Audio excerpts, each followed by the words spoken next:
Welcome to The Wedding Biz, the show about the global wedding business and your backstage pass to the happily ever after world of professional dream makers. I gave you my heart on a silver platter, 'cause you made my dreams come true. It won't crack, baby, it'll never. Rebecca and Kathryn, when I think about all that you both have accomplished, I mean, first of all, engaging concepts, from what I understand, strategic consulting with companies that are doing weddings, honeymoons, specialty and destinations. And if that's not enough, then you all have engaged, right? Which is these worldwide conferences in the luxe wedding market, the luxury wedding market. You've got the biggest names in the business. I mean, from Mindy Weiss and Colin Cowie, Sylvia Weinstock, the list goes, David Beam. It goes on and on and on. You're doing all of that. And what's interesting to me, especially, is that in the context of also, and especially 20 years ago, I think you've been working together around 20 years or so. We'll get to that. In terms of women in business, especially 20 years ago, you are also relationships, marriage, challenges perhaps in the relationships, serious illness challenge, having kids, raising kids, being mothers, being wives, friends, business people, business women, the partnership together, these two companies, traveling so much. It boggles my mind. And I'm a guy. Okay, I'm a dude, right? And I have a daughter. She's now in grad school at NYU. That's good. And yeah, and I, I was a very present father. That was very important to me. I also, I was working, I'm traveling, I'm building. Then I'm starting to build my own business at the same time. Married, and friendships are important to me.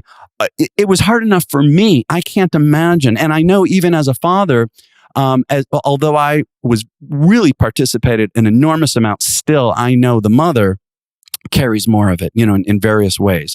And so, in the context of that, how you all have done this with all of that going on, that's really what I want to focus on and talk about. So first of all, Rebecca, and I want to hear from each of you, but did I list out the companies in the correct way and what you do? Yes. The Engaging Concepts was the original company, which is the consulting arm. And for many years, and of course, we met at Disney. So that was our background meeting and working at Disney together. But for the first, 7 years, really, of being away from Disney and starting the consulting, we really went around and helped hotels, resorts, and destinations around the globe market and, advise them on better business practices, sales techniques, all of those things, just having a better business related to weddings and honeymoons.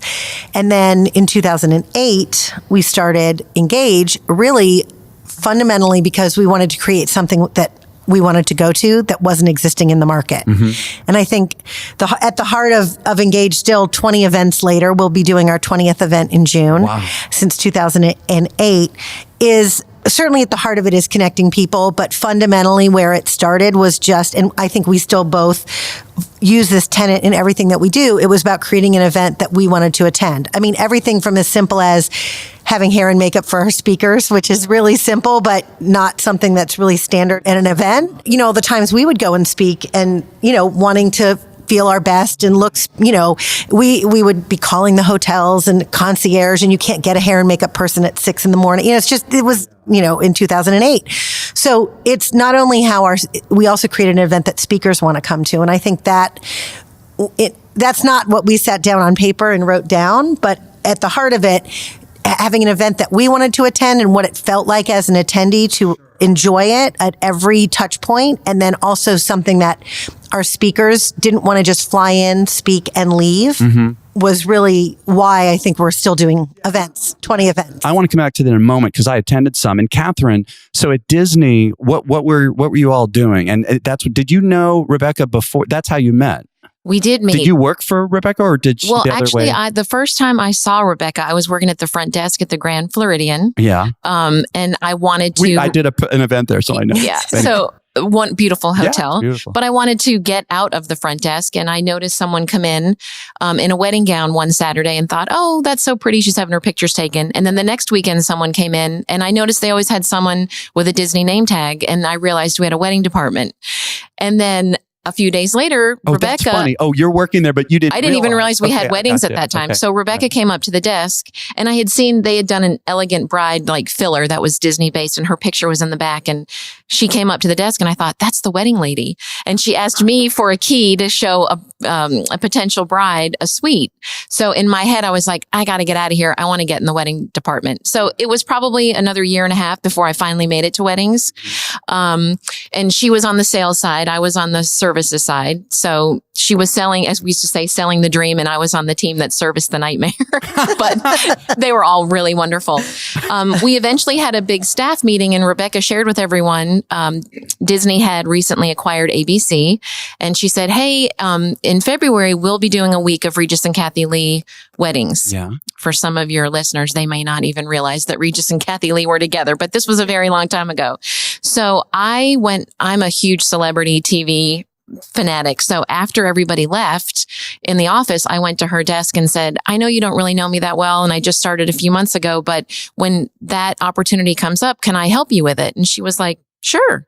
So a few weeks later, she came to me and said, you asked me if you could help, and do you want to help me with it? We're going to have a meeting and we're doing this and that. And all of a sudden I was like, oh my God, she listened to me and she's given me a chance, and we've been friends ever since. Now, but what were each of you doing at that time when you both met? Like in terms of, again, your personal lives and wherever you were in relationships, where were you at? And maybe what decade of how old you are, or Yes. whatever, general idea. Well, it's good timing actually, because at the time I actually was one of the co-founders of the wedding department at Disney. So this was now a couple of years into it, right? Because we started it was 94. Yeah, so this was about 3 years into it. We started the wedding department at Disney in 1991.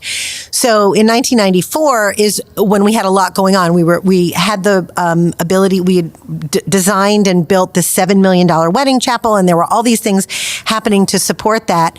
And so I was really doing much more of the brand development, the sales and the marketing, and kind of the that end of it. Yeah. And Kathryn was, and still is to this day, basically you were a services manager at the time, but so good at logistics and so good at working with clients and making people feel special. And over the time you evolved, you worked more you kind of did a lot of the different things, but she was the yin to my yang. I mean, we worked together on that because she asked. I said, if somebody wants to do it, I want someone that wants to do it. Yeah, sure. And so I said, sure. I really didn't know her at all. And I'm not kidding. I can remember everything about that week and realizing that I had found somebody who worked skill set wise with me. I mean, we became friends right away, but we were colleagues we were business We were friends. probably in the department together a good year. Yeah. Year and a half before our paths really you were needed married. to cross. I was not. Yep. So I was working in the wedding department. I was not married. You weren't married. At the time. And how long?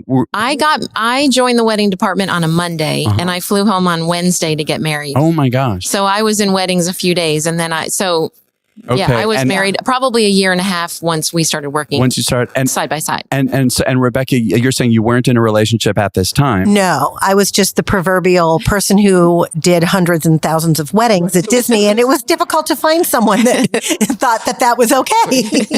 So at this point, both of you, I mean, really, you obviously don't yet have kids, not heavy into a marriage and all of that. And so it's like, yeah, we're totally available. We This were is the really passion. into work. I mean, we were both at the point And we still available. are, Yeah, but we were available, and we were, and work, our work lives were completely, our social and work lives were totally intertwined. I mean, they became, crossed. yes, There it were no became a big boundaries, you're family. saying. No, we became friends, and we were friends with all the people we worked with, and it was this really neat family within Disney, this wedding department at the time, and this was in the 90s.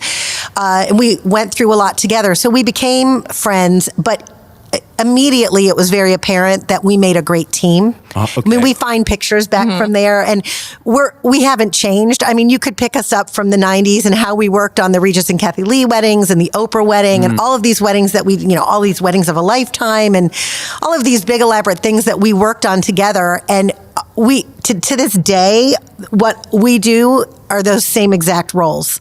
I mean, right? I mean, it's very definitely. different what Absolutely. we're doing, but we I always say it was the best thing, obviously, that ever happened to me, because finding someone that we don't do the same thing, we think the same way, but we have very different skill sets. So when you started to work together, did you leave at the same time to start the No, business? not at all. So we did the week of Regis and Kathie Lee, and then And then you did my wedding. So she did my wedding. I She finally did? You did mean, meet like, someone. Planned it? Okay. Yeah. She did. You finally met I someone? finally met this amazing guy, Patrick. He's an Imagineer, and we didn't really date for that long, and we were all friends. And when he proposed, and it was, all my dreams had come true, and I was planning this great big elaborate Especially Disney after living wedding at Disney. Yes, and it was absolutely. I think there were at that time, 28 people in the wedding department, and there was no question in Patrick and my mind who we were going to say, "Will you please?" Not, it wasn't an honor, but just who we wanted to be with us to help us bring it all to life. And I mean, there was not even. It was like, well, of course, Catherine's going to do the wedding, and so our anniversary actually was 19 years yesterday. So wow, wow. Yeah, so Kathryn was our de facto wedding planner, best friend, right hand, left hand, I mean, everything. And so, that kind of even cemented going through that experience. And so that was 19 years ago yesterday. And then So that was in 98. And then a few weeks after that, one of the last projects we did together was the 10,000th wedding through Lifetime Television. And that was in, I think, May of 98. Yeah. And then my husband at the time worked for Hilton, and we had always talked about, moving to New York City or Chicago, and he was offered a job in New York City, and I'd always dreamed of living in New York City. So I moved that summer of 98. And did you leave Disney? Well, no, I actually moved with Resort Sales, which is the meeting and conventions arm of Disney, and went into that department, and it's totally different. Meeting planners are not like brides. When they call, they don't want to talk about linen or flowers. They just want dates, rates, and space. And I was so used to the emotion of it that I was like, this is so not for me. Oh, okay. However, I had a friend, and that's a long story. The Disney store on Fifth Avenue, which is the flagship store, was hiring an event producer. And so he said, you need to call my friend. So I went over there. Long story short, I started working at the Disney store on Fifth Avenue. So I worked there from 98, November of 98. And then I got pregnant with my daughter, Katie. And what year again is this? So that would have been spring of 99. At the same time, a few months later, Rebecca got pregnant. So we really reconnected, and we were able to share. Our daughters are 3 months apart. Yeah. Oh, that's so cool. Did you say daughters? Both? We both have daughters. Oh, yeah. Okay. So I had Katie in December of 99. Annie was born in March of 2000. Al and I wound up moving to Boston with Hilton. And then we were like, we got to get out of here. It's freezing. We need to get back to Florida. We need to get back to our friends. And when we moved back to the town of Celebration, which is where Rebecca and Patrick lived, and a lot of our other friends too. And so we just reconnected again with our two little girls who were the same age. And maybe a year into it, I said, hey, I'm going to go and interview to do a little part-time work back in the wedding department. And Rebecca had left Disney and started engaging concepts. I left Disney in 2001. So right before 9/11, 3 months before 9/11. And also, and your daughter's a year old. Yeah, she was a year and a half. And you're leaving to start a business. Yeah, and you have a 1-year-old daughter. Interestingly, at the time, Disney, I never, ever in a million years thought I would ever leave Disney.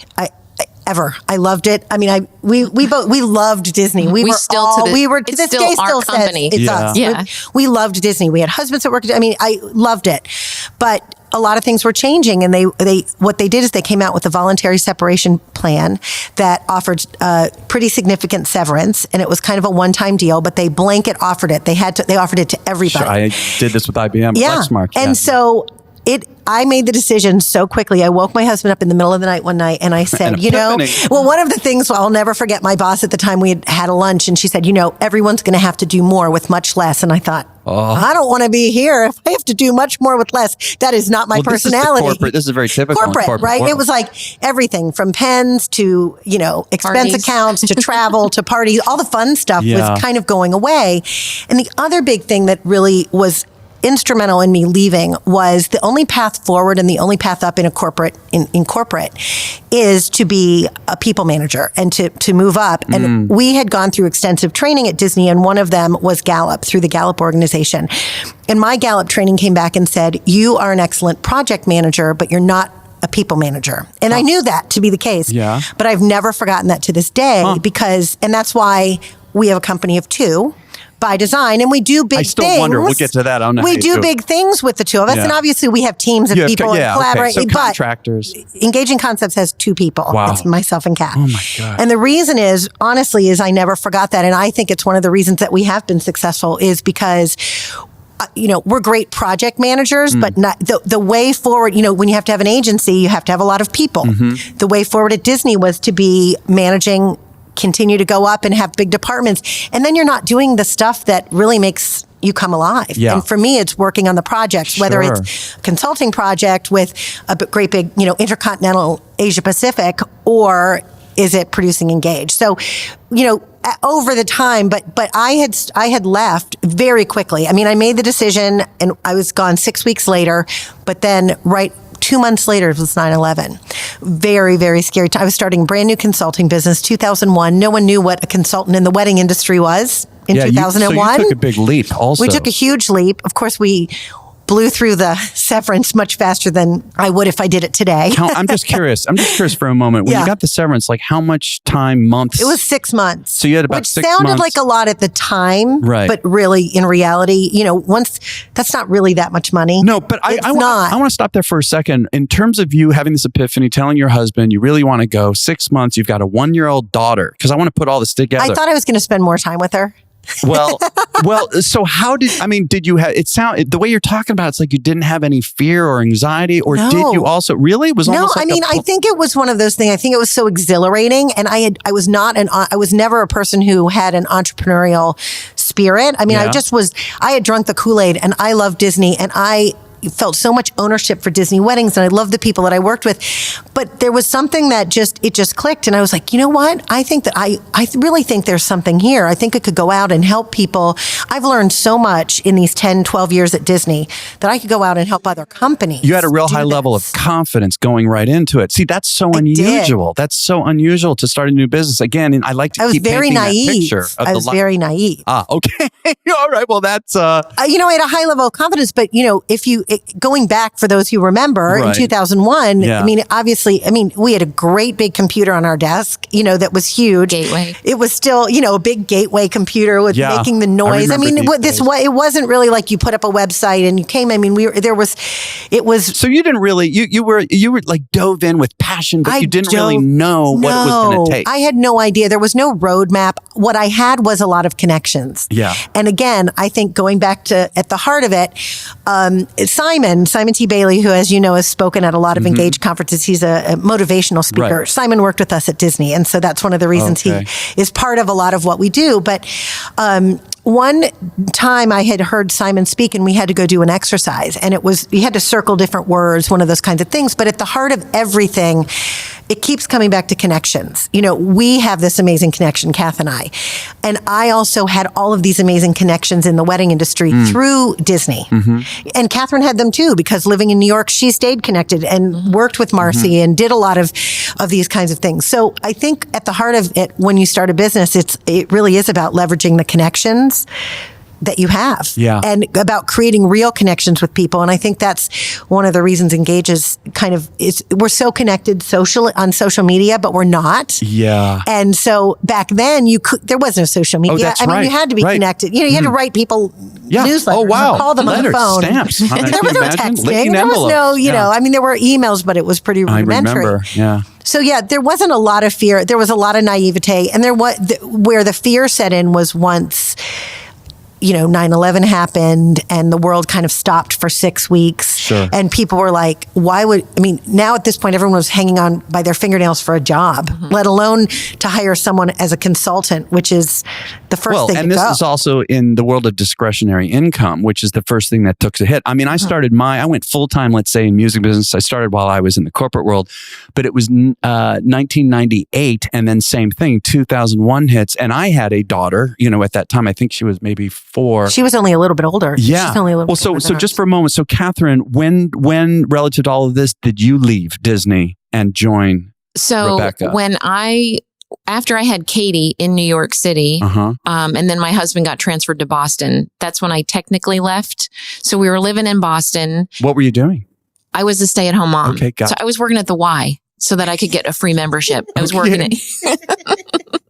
But we weren't there very long when Al went out to shovel the driveway, and he grew up in West Palm Beach, and he shoveled the driveway with a garden shovel because we didn't own a snow shovel. No, I get it. I know. Came back in and took a shower and went to leave, and the whole driveway was covered again. He's like, "We're done. I'm going to get us out of here." He actually got a job with Disney, so that moved us back to Florida. Okay. And to back up just a little bit, when Rebecca decided to leave Disney, she sent out this beautiful announcement, and I got one, and I called her kind of jokingly, but rather serious, and said, if you need a Boston office, I'd be happy to run that for you. And before I knew it, I had this beautiful gold packet with my own little business cards printed on vellum in the really cool font. Responded to her? Yeah, that's she said, brilliant, Rebecca. Yeah. That's brilliant. And I still have it. And I still have the. It was like printed on like the desk jet. It was like vellum, awesome. But I was fancy because it was vellum. Oh. At the time. You should patent with that gold idea. ink, and I With still have gold them all. ink, I haven't even cut them all. I still have a sheet that was never cut up. Well, then we wound up coming back to the Orlando area. And of course, I wanted to live in Celebration to be near Rebecca and all of our friends.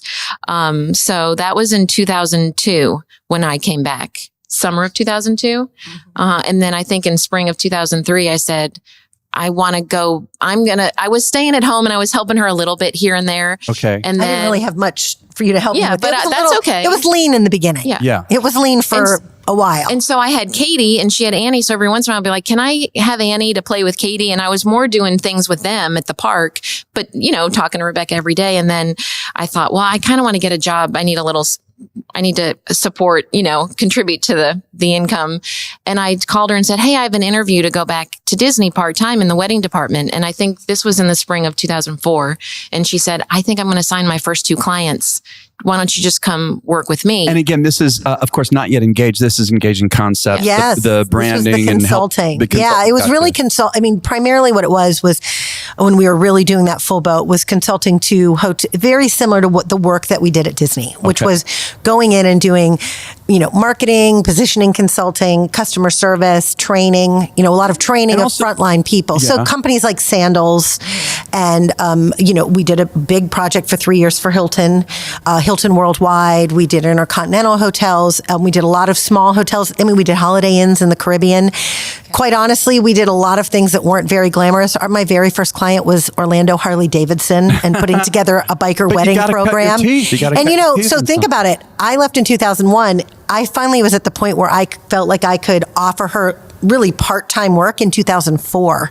So it was certainly not an overnight success. We kind of plodded along. Right. And you all are in your 30s at this point, right? We were in our 30s, yes. Okay. We're not in our 30s anymore.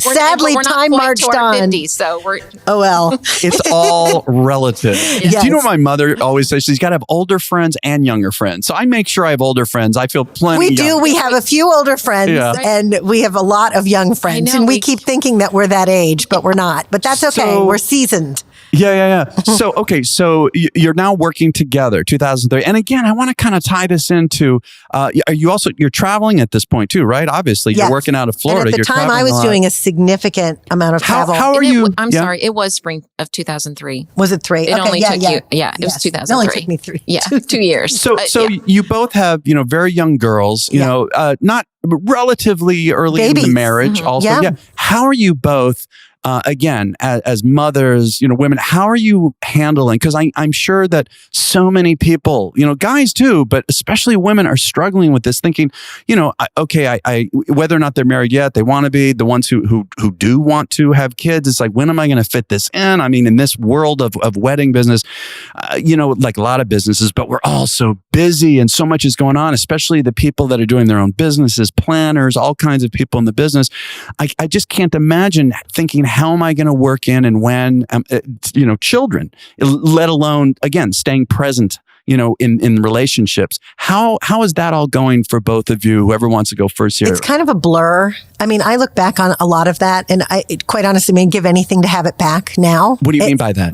Have what back? Those years were such a blur. We were starting the company. We were scaling the company. We were growing it. We both had, so we each have 2 daughters. So we each had young kids. I mean, we had toddlers when we were babies and toddlers, really.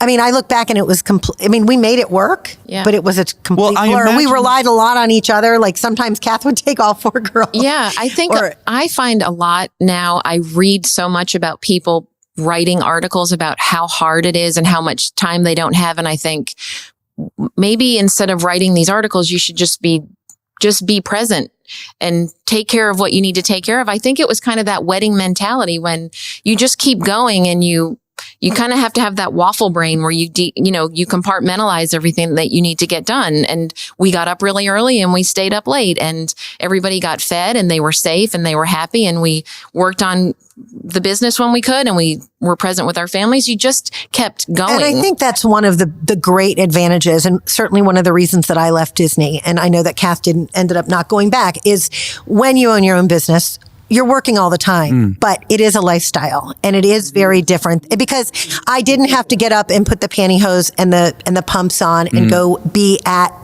the door or at the stand-up meeting at 8 a.m. So were you both we had a life. We still work from home. We still work from home. Oh, you still do? And I assume you both must have had very supportive husbands too. Very, yes. And that, I mean, honestly, if there's a key to anything, I really think it's having that support network in place, friends, family, but certainly husbands that don't look at it as I'm babysitting the kids. Yeah. That was never an option. It was, I always said it's not 50-50, it's 100-100 or more, so it has to be, I mean, we wouldn't be able to do what we do without both Al and Patrick and all the support. Mapping out travel. This is when I'll be traveling. And we would, of course, set up babysitters while we were gone and make sure everything needed to be taken care of. But nannies or? You had a nanny. I did. I had not a live-in, a wonderful woman who came and actually watched. My kids, neither of our kids ever went to daycare. They never spent a day in daycare. So somehow we did this. I was very lucky. I had my mom and dad and my mother-in-law around the corner. So I had an extra level of support. But while you're home, that's parents. another thing. Again, working from home, there's the only downside to it. And I used to say to my husband all the time, you got to go to the office. You got to turn this off. You got to have time in the car to decompress on the way home. When you work from home, anybody that works from home knows there's no gray. It's all blends together. There is no shutting down for the day and having a little, even an 8-minute commute to decompress and kind of go into dad mode or whatever. Go ahead, Kath. Oh, I was just going to say, and then as they got older, they started in preschool. Yeah. So just about the time things started getting busy, we were like, okay, they're in school from 9 to 3. Huh? Yeah. So it was like work, pick them up, get them to bed and then go back to work. Wow. Late. So. Yeah. It's a lot of late night. There were a lot. So do you feel that this nights. affected also your relationships with your husbands as well? I mean, I think it's taxing. I mean, and I think it's hard when what we have 2 husbands that both work at Disney and have that structure. Oh, they both do? They both work at Disney.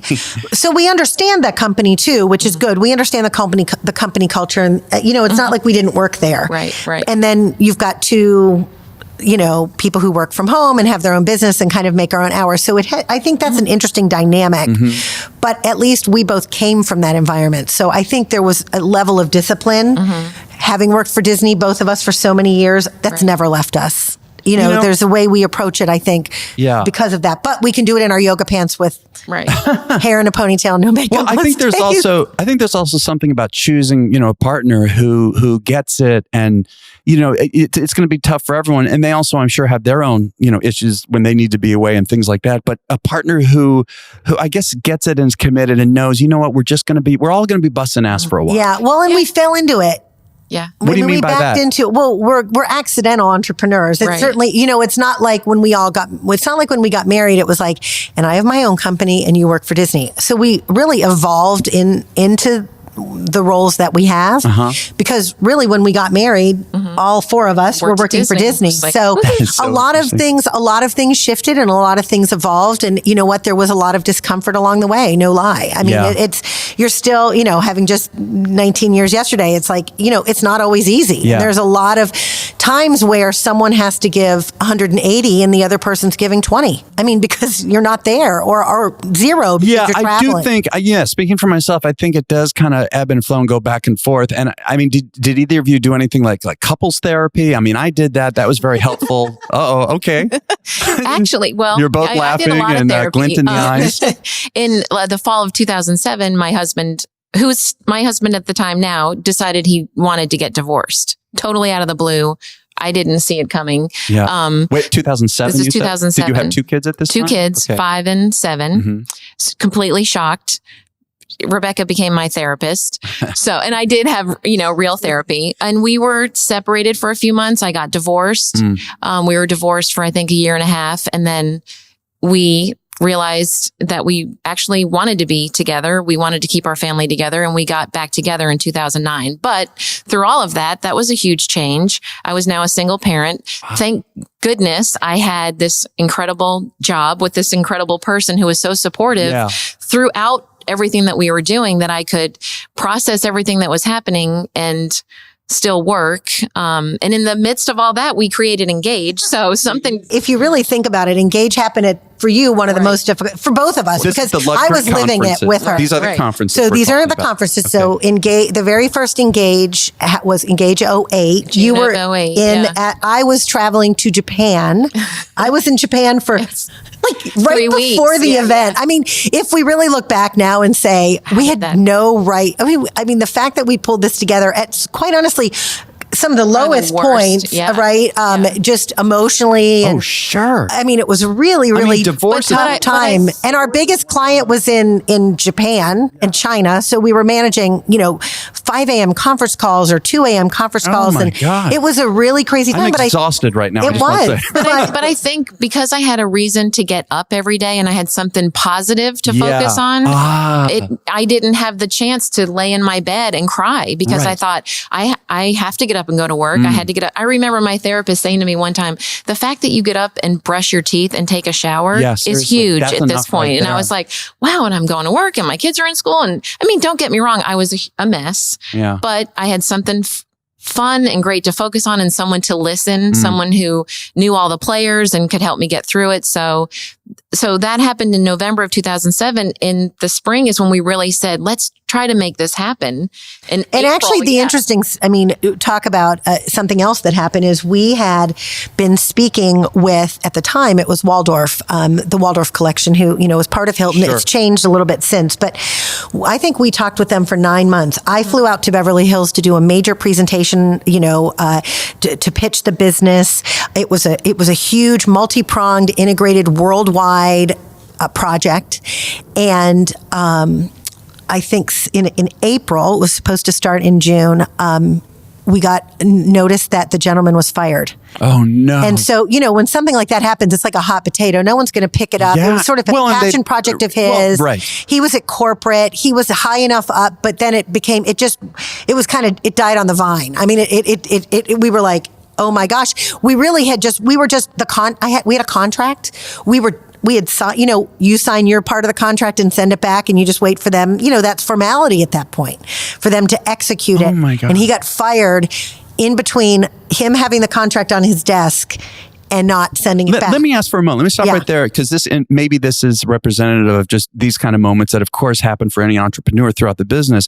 So in that particular case, your passion is into it too. You're excited. It's about, financial possibilities it's huge. Here. Oh, absolutely. And more career. In fact, we were talking about hiring another person to handle it. It was so big. Here's what I want to know. How, in terms of your feeling and dealing with this, how did you deal with this? Was there a time of depression?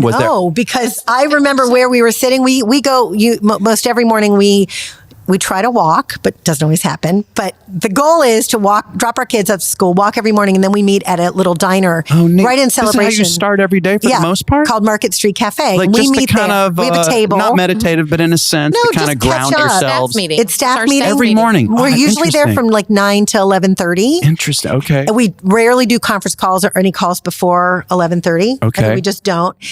We kind of we get all of our talking out. We get all of our personal updates. You know, we're communicators. So we get all caught up on all the gossip and just anything that we're struggling with or want to fill each other in. And then we usually brainstorm on work. But also, I want to, any stress and anxiety, because I know for myself, when I wake up first thing in the morning, if I have any, that's when I feel it. And again, for me, I told you earlier, I'll exercise and I'll listen to podcasts, and that's my way to, and when I come back, I got that body high and everything. I take my shower. Not that it's completely gone, but I feel so much better. So it sounds like that was also became a technique for the two of you, right? Absolutely. Personal or business stress. Yeah. And then you can now get into your day. Yeah. I mean, because we rarely sit down and start talking about work. I mean, sometimes we will, especially when we're really close to engage. It's pretty intense. Right. But in times like this, where it's not as intense, we're sitting in between. But I remember where we were sitting, and we had talked about doing something like Engage for a long time, since like 2003. I mean, we had little bit cards made up and things and never actioned on it at all. Is this when you got that news about we got the news about this big deal. That literally was it was like a deal. It was a huge life-changing kind of deal. Yeah. And it was really done. And it wasn't, because I have also learned that over the years, nothing is done until it's done. My stomach. I mean, it's really not done. It's just like places that have been hosting Engage, and they say we're 99% there, and then they haven't been the place. Okay, go ahead. It's not done until it's done. Right. I mean, I'm still learning that, right? Because you think, well, it's 99%. That's not done. Yeah. And so Kath looked, and she's like, I can remember where she was sitting and the light coming in, and she's like, why don't we do Engage? And this was in April, and we did it June 3rd. So you took that energy, which was really rough, tough, difficult, and you basically channeled it into, and in a sense, the door closes, one opens. And I mean, talk about busted it wide open. Absolute.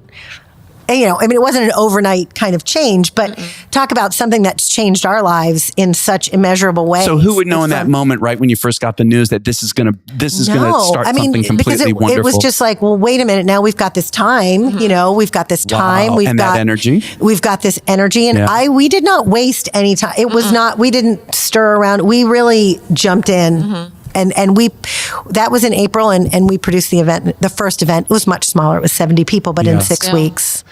Wow. But is this at the cost as you continue to go and build what you've built? How do you do both? It's two separate businesses. I don't get it. It's two separate businesses, and for a long time we were did really one suffer for the other? Too.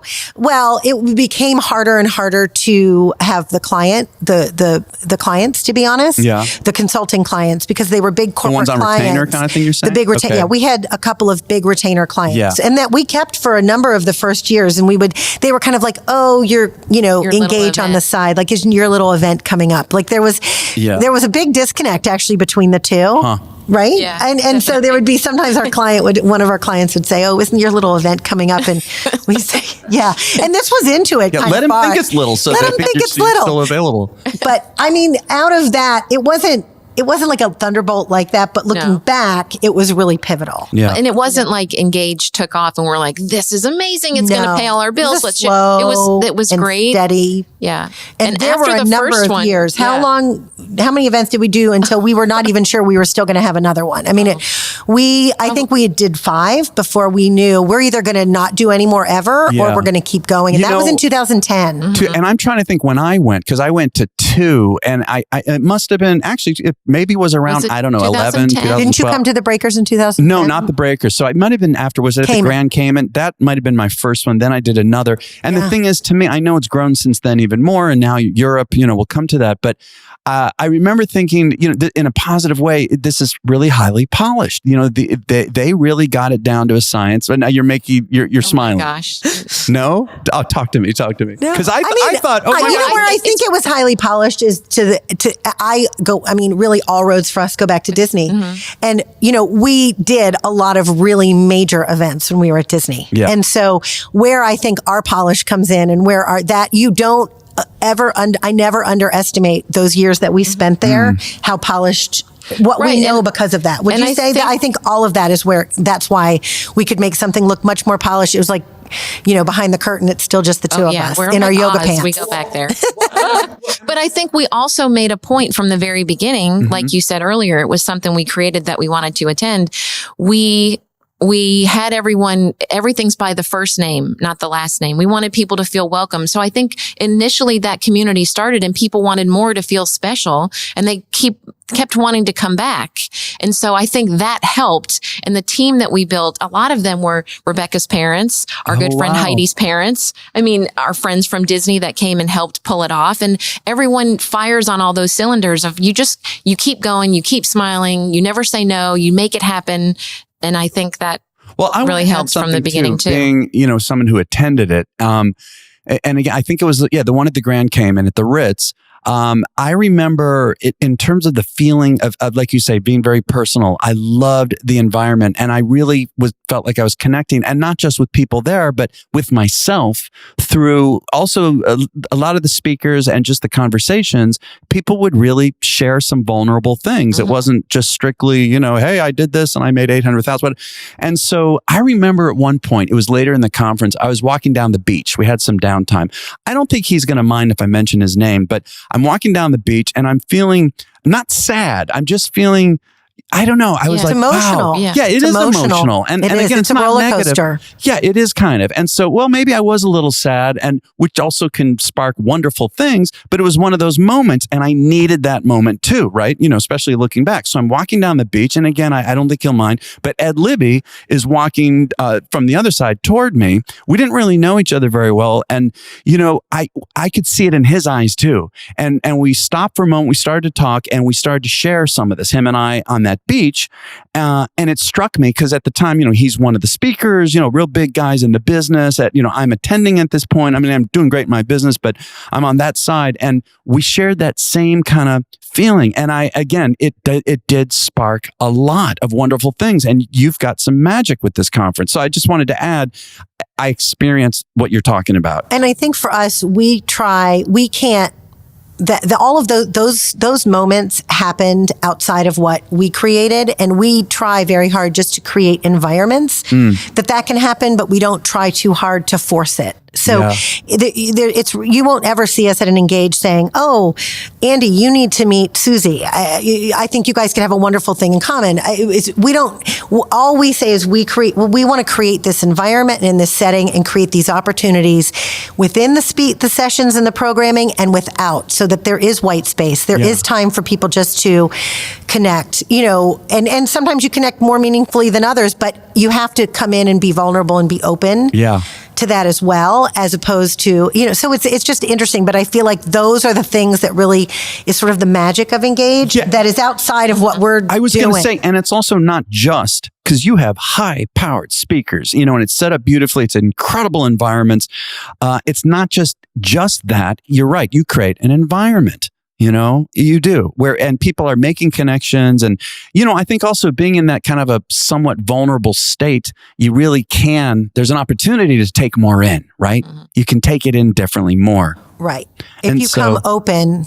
And, I think one of the things we realized after a number of years of doing it, and like I said, we're doing our 20th one in June, but a couple events in, maybe halfway in or so, we started to get some feedback of people feeling like, well, you know what? It feels like people are a little cliquey or a little in groups, or it's harder for me as it gets bigger. And as people, has a summer camp like feeling. Yeah. People are coming back. They're happy to see each other. So there were some natural things that were happening. And so we're trying to always be really in tune to that and sort of hear that and say, okay, what can we do we certainly don't want to get up and scold people and say, make sure you talk to everybody, or make sure you don't, we don't want to do that. But what we wanted, one of the things that we did is we created a first timer session that we've been doing for the past couple of years, where we literally take non-speakers, we take people everywhere from their second time up to their 15th time or whatever it may be, a real cross section.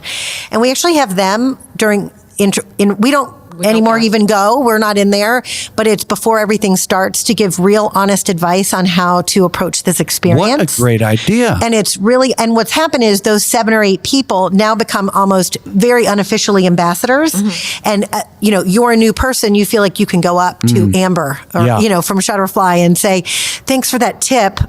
I'm feeling a little this, or can you introduce me to this person? Whatever. It Well, and may be. all the first timers then are in a room and they think, oh, I'm not alone. Everybody else is here for the first time and doesn't know anybody. And I want to say, look, as outgoing as I can be and all that still, I haven't been to any conferences in a while, but when I would go, I remember still there's, again, that vulnerable feeling, kind of anxious. It's like, am I gonna, it brings out everyone's the introvert in everyone. Well, and also here's another thing. I'm not a wedding planner. I know you have all kinds of people there, but you do have a lot emphasis on the wedding planners and wedding designers. And so these people, who are coming to the conference, there's so many of themselves in that room. There's almost wow, it's not just me. And then you get caught in this, the superficial stuff. Oh, so-and-so I heard did that wedding and she's got her own business and she's talking about getting that client. And oh my God, am I ever going to be able to get, I remember from hearing people speak, the insecurities tend to come up too. So I love this idea of what you're saying. It's like it's almost like a security blanket to a certain degree to help you have that cushion. And it took us a couple of iterations of saying, how do we do this? Do we say something from the stage? How do we encourage? We tried some different kind of team building, and once we kind of struck on we've noticed a difference in terms of it is intimidating. It's intimidating. It's still intimidating to us. How so? I think we put that pressure on ourselves that we want everyone to feel like it's worth coming to and that they're going to be happy and fulfilled and they're going to walk away and it be a great experience. But you can't sell that. You can't.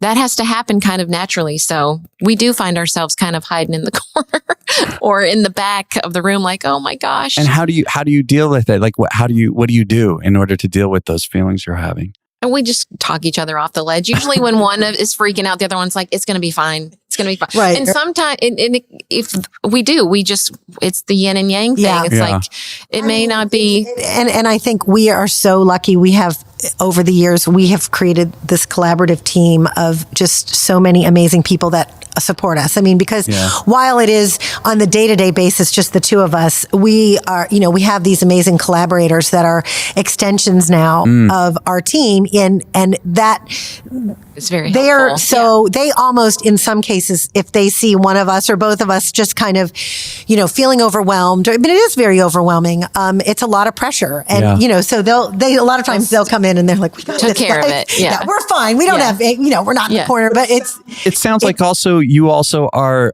not just the word delegating, but you're also letting go in a certain way, right? Is that letting go? And we have a group of people who know how to anticipate because most of the people who work with us are doing events themselves. So we know how lucky are we? The people that really are on our team are like some of the top event planners in the world. No, I get that, but it's still a whole nother thing for you all because this is your conference. And it took us quite a few years to let go. And there were a couple of events where we were up literally, all I think long. We didn't did sleep. not, and everyone's been there, I think, in their business, but there's one event in particular where we came back, it was in Grand Cayman, and it might have even been your first event. I think it was. And we were behind. We weren't delegating at all. We were trying to control everything ourselves because that's who we were in Disney background. And we laid on top of the covers for, I think, 45 minutes from about 5 to 5:45 in the morning and in the middle of producing the event. So, we were running on fumes. Yeah. And I think, after a couple of those experiences, you're kind of like, look, we've got to give up some of this control. As this grows, and I think as we were just talking with you a little bit earlier about any business, that is the hardest thing I think to do. But once you do let go and you surround yourself with people who you can trust, and there have been trial and error. There's been some people that, once you kind of lock in and find those people that you can really trust, then you got to let go. I think we've been enjoying the experience so much more. We literally have to we have to mentally say to each other, we are going to enjoy this experience. Wow. We had a couple of engage events that are we didn't enjoy because we didn't enjoy it. And we look back and we look at the pictures and we're like, oh my gosh, that's such a shame. So we've made a conservative effort, I think, over the past few years to say, we are in in these extraordinary settings with this extraordinary group of people, and we're no longer going to not allow ourselves to, to take it in to enjoy it. Isn't it interesting how hard that is? I told you that I still work with Sean Lowe. He's been helping me for 6 years. I mean, no matter how much success, I've got, there's still so much.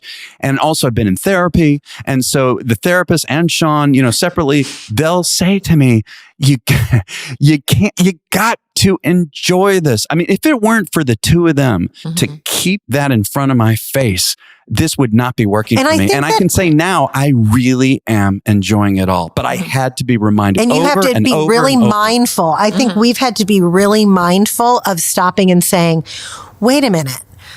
We've both had experiences in our lives that we've realized what really matters. And that at the end of the day, this is an event and everyone's going to come and have really, we know what's important. So it's true. I mean, all you need are a few of those life kind of experiences to kind of shake you up and say, you know what, none of us are promised tomorrow. We don't know what the future holds, and enjoy it right now. Be present. Be present. And that it is hard. I mean, you do have to kind of fight it every day. Yeah. But I do think we had a speaker canceled at 8:30 in the morning. He was our keynote speaker. Come on. The keynote? Yeah. At Sea Island. Yeah, at Sea Island. And you know what? We were like, everyone else is here. So you didn't freak out, flip out? No, and somebody had said, I think David Beam very early on, and I'm very mindful of it. And sometimes I have to, I'm more so than Kath's so unflappable and so calm, and I'm much more keyed up. I'm more internal. She's more internal. External. Yeah. And, David said a long time ago, but it's so true. We are responsible for the energy that we bring into that room. And we feel that we know we are responsible, the two of us. It's just like a bride and groom at a wedding are responsible for the energy they bring into the room. But we all are responsible for the energy we're bringing into the room. And I think that's a lot of pressure for us. But sometimes I have to be reminded, you're looking completely flustered. So I think over the years we have learned, because we have sometimes let the energy we've brought into the room not necessarily been it's stressed energy, or people can tell there's something going on and they can see it in our eyes. Oh, yeah. And so I think in any business, I think that at home, I'm responsible for and I'll think I'm responsible for the energy I'm bringing into this house right now. Imagine for our kids. For our kids. I mean, but that's one of those nuggets from Engage. I mean, there's lots of them kind of floating around, but that's one of those that really landed with me very early on, that we are all responsible for the energy that we bring into the room. And that's a choice. So we had to make a concerted choice that day, like that day where we've had some of those things happen, and say, how are we going to react? How are we going to react to this, and how are we going to frame this up? It took us a little while to figure out how we were going to say it when we thought the right timing was to share that with everybody. And the reality is, you just have to be, we were honest and vulnerable, and we said, look, you know what? You as an audience are very discerning, and you hold us to very high standards, but you also give us grace because you've all been here and this has happened to everybody before. And so we're just going to tell you what happened, because there's nothing else. We can't control this, but instead of letting it really take the day down, we shifted and went on with bigger news. I want to say again, I appreciate this so much, both of you, the energy that you bring, the passion, the excitement, the vulnerability. This has been a blast for me. Thank you. Thank you for sharing all this with me. Yeah. This has been The Wedding Biz. You can find us at theweddingbiz.com and on Instagram, Facebook, and Twitter at Wedding Biz Show. If you want to support the show, we'd be grateful if you shared it with colleagues, friends, and family. We'd also appreciate your review wherever you listen to podcasts. Thanks for listening. It won't crack, baby, it'll never shatter.